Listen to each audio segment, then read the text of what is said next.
So listen, I got a bunch of questions for you. If someone has actually never seen anything you've done before, what is the first thing you'd like them watching and why?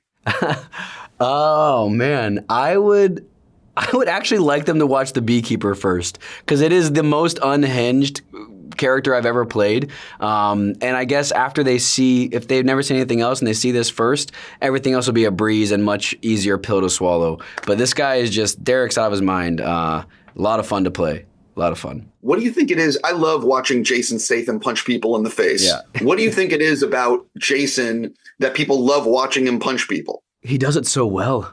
He does it so well.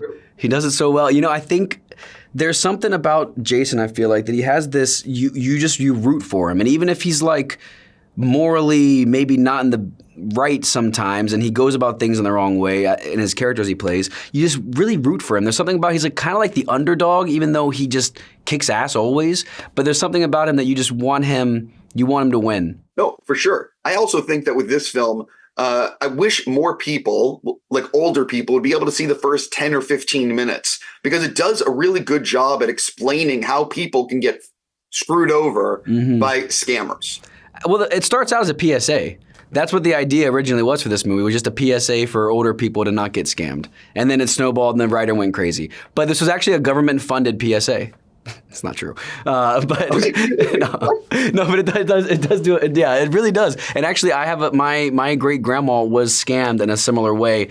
They didn't get to her bank account and take all the money in the world from her, but they got her good, and it's really unfortunate that's a thing. No, I actually thought that I said to David, I thought at the beginning is a really good job at explaining to people how quickly someone can take anyway. Yeah. So my people at Collider reminded me of something, and I wanted to read it so I don't screw this up. Do you know how you've become well-loved on TikTok due to your older clips of you hosting SNL Hunger Games?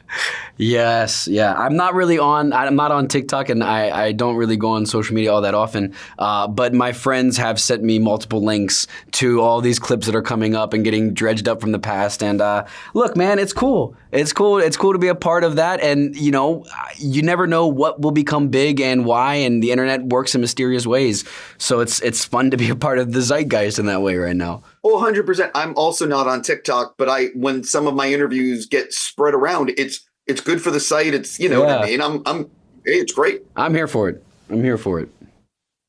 So obviously need to touch on Freddys, because it was a huge hit. When did you realize, oh, wait a minute, this might be like a huge movie?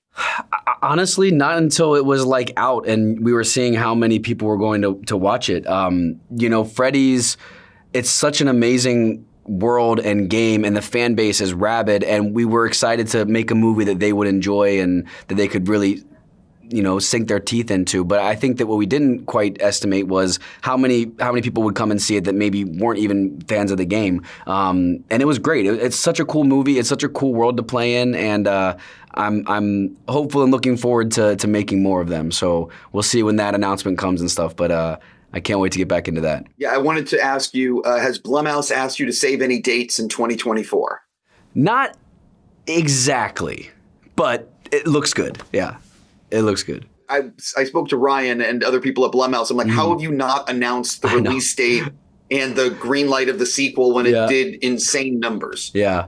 We're all patiently waiting. I think that they have a lot to figure out as far as where to take the story, because there's a lot of options based in the various formats of the game and story and lore. So I think they're kind of like trying to nail down exactly which avenue they're gonna proceed down, and then we'll get to shooting. Do you know what else you're working on in 2024? Not yet. No, not yet. It's kind of, based on like where the strike was and everything, last year things were really slowing down, so now it's kind of picking back up again. So I'm excited to get some stuff lined up. But as of now, just looking forward to Freddy's sequel at some point this year, hopefully. On that note, I will say you were fantastic in this, and I wish you nothing but the best. Thanks, man. You too.